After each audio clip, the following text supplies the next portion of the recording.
Hello students, in my last videos I explained about the concept of line integral, the process of evaluation of line integral over different curves, where the curves can be of coordinate Cartesian form, parametric form or circle, or the line segment joining any two points in the complex plane, or the path traced along different directions. In this video, I am going to describe about the concept of Cauchy's theorem, which is a more effective result in the theory of complex valued functions. The statement of the theorem is here. Let f of z be analytic function inside and on a simple closed curve C, then integration of such analytic function is always equal to 0. This theorem is directly giving the integral value of a complex valued function when one can know that the function is completely analytic inside and on a simple closed curve C, which is traced in the anti-clockwise direction. Generally, when we consider the word simple closed curve, we always think that it may be a circle. But here simple closed curve means it may be a circle of the form mod z equal to r having center at origin with radius r units, or it may be a circle of the form mod z minus a is equal to r where the center is a. It may be a complex number, and we know that every real number is also a complex number, so a may be also a real number. Then you may plot the circle in this form, or the curve may be a square, because a square is also a closed curve bounded by the vertices and the edges as shown in figure, or the closed curve may be a rectangle similar to the form of square. The closed curve may be ellipse x square by a square plus y square by b square equal to 1. If a greater than b, then we plot the ellipse in this form. If a less than b, then we plot the ellipse in this form. So the Cauchy's theorem is useful for evaluating the integral of a complex valued function, and precisely the function is analytic inside and on a simple closed curve C. Without any evaluation of general method, we can simply say that the integral of the complex valued analytic function over a closed curve is equal to 0. Now, what kind of functions are known to be analytic? So here I am simply giving some basic examples of analytic functions. We know that all polynomial functions of the form a0 plus a1z plus a2z square plus an z power n are analytic. So in this regard, we can consider a polynomial of degree 1, a polynomial of degree 2, a polynomial of degree 3, or maybe like this. Exponential functions are always analytic functions. Trigonometric functions such as sin z, cos z are also analytic functions. In order to work with problems on Cauchy's theorem, one has to know the definition of singular point. So when we say that a complex number or a number as the singular point, the point at which the function f of z fails to be analytic is known as singular point. Here are some examples regarding this definition singular point.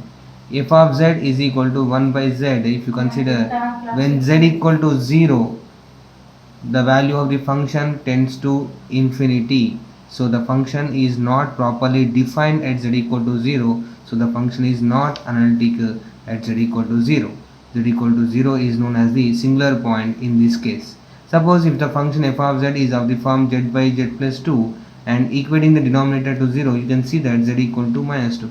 So as z approaches to minus 2, the function value is not defined, it will tends to infinity. So again the function is not defined at this point z equal to minus 2, so that it is not analytic function. Suppose if the function is of the form z square plus 3 by z minus 1 into z plus 2, then you can, by equating the denominator to 0, you can see that z equal to 1, z equal to minus 2 are singular points. Here are some more examples regarding the singular points. If the function is of the form z plus 3 by z square plus 1, then equating the denominator to 0, we can get z square equal to minus 1. Taking the square root on this one, we get plus or minus I. So I comma minus I are singular points. If your function is of this kind, then you can see that the factorization of this term will give you the singular points. Now we are ready to understand how to evaluate the complex valued integration using Cauchy's theorem. Here is one example. Evaluate integral c z dz by z plus 3, where c is mod z equal to 1.5. This 1.5 can be written as 3 by 2 also. Now here the function f of z is z by z plus 3. So first to find the singular points. The singular points are given by equating the denominator to 0. So we get z equal to minus 3. So I am going to check that whether this point is lying inside the circle C or not. So that makes us to justify or decide whether the function is analytic inside and on the circle mod z equal to 1.5. So for that we are substituting this z value minus 3 in the circle equation. So one can see that after substituting the value mod of minus 3, we get 3, which is the greater than the radius of the circle 1.5. So the point z equal to minus 3 lies outside the circle mod z equal to 1.5. You can see here the point minus 3 is located on the left of the negative x-axis. So the function is z by z plus 3 is analytic inside and on C, and we can say that by Cauchy's theorem integral c f of z dz equal to 0.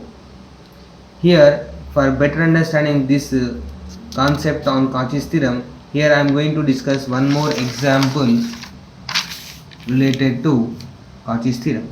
So evaluate integral c dz by z minus 2 z minus 4, where c is mod z minus 3 equal to 1 by 2. So first of all you write the function from the given integral. So that is 1 by z minus 2 z minus 4, and the circle is mod z minus 3 equals to 1 by 2. The singular points for this function are obtained by equating the denominator to 0. So when you equate the denominator to 0, you can see that the z minus 2 equal to 0, z minus 4 equal to 0, product of two numbers is 0. So we get z equal to 2, z equal to 4. Now we want to know that whether these singular points are lying inside or outside the circle. So for that we are substituting z equals to 2 in the equation of circle. So in place of z, by writing z equal to 2, you see that the value comes out to be 1, and this is radius greater than the radius. So the point lies outside the circle C. Similarly, substitute z equal to 4 in C, then you can see that mod of 4 minus 3 equals to mod 1, that equals to 1. Again this value also greater than the radius. So the point z equal to 4 lies outside C. So the two singular points z equal to 2, z equal to 4 are lying outside the circle. The function f of z equal to 1 by z minus 2 z minus 4 is completely analytic inside and on C. Hence by Cauchy's theorem the integral value is equal to 0. Now we may think that every problem is of this kind only. Sometimes our problem will be of different kind. So in that regard, here I am going to give one more example based on this Cauchy's theorem. So verify Cauchy's theorem for the integral of z cube taken over the boundary of the rectangle with vertices minus 1 comma 1 comma 1 plus I comma minus 1 plus I. So if you see the solution of this one, verification. So for the verification of this Cauchy's theorem for the integral of z cube, here first of all we are taking the function z cube. You can see that it is a polynomial of degree 3, so it is analytic everywhere on the complex plane. So it is also analytic on the rectangle with vertices 1 minus 1 1 1 plus I minus 1 plus I. So by Cauchy's theorem integral of this function will become 0.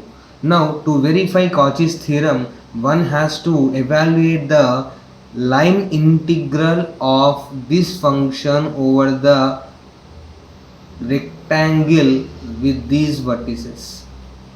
So now for that we are writing the integral of z cube dz as the sum of the integrals evaluated along the each line segment of this rectangle.